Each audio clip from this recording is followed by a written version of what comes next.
My name is Luis Huerta. I'm Associate Professor of Education and Public Policy at Teachers College, Columbia University, in the Department of Education Policy and Social Analysis.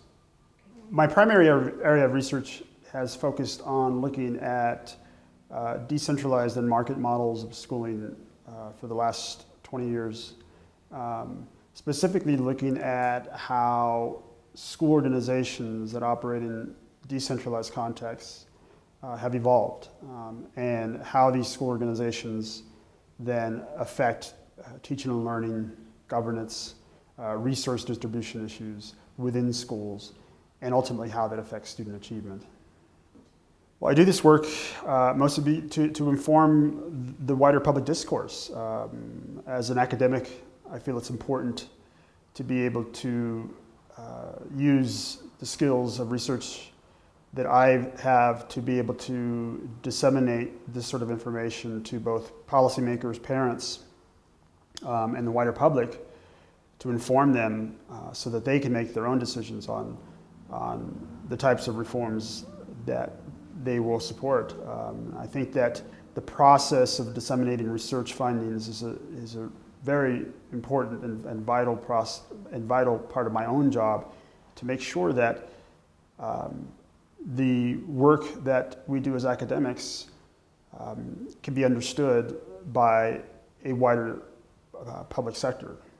For too long, there's been a large gap, a large divide between, even within education, how those people who work in practice understand research. And this goes actually both ways, where often academics do not understand practice, and those people in practice don't understand the research that's going on. And I think that as we learn more about these different types of reforms, collect better evidence, and engage in better research, better communication can begin to occur, not only between people in education, practitioners and academics, but also amongst policymakers and a wider public constituency.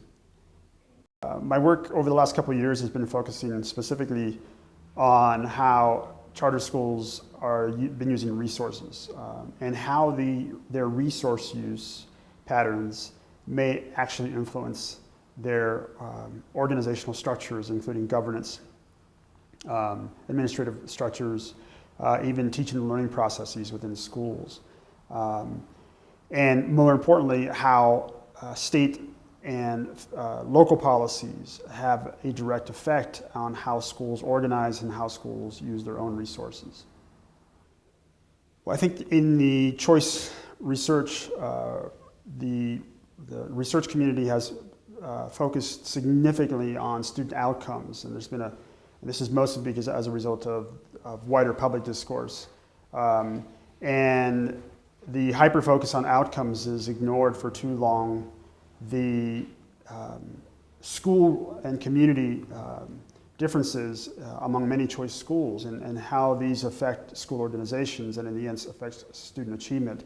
We've learned that not all choice schools, specifically charters, are not monolithic. We are finding that they are very different, whether they're community run by a management organization, or a variety of other stakeholders that are involved.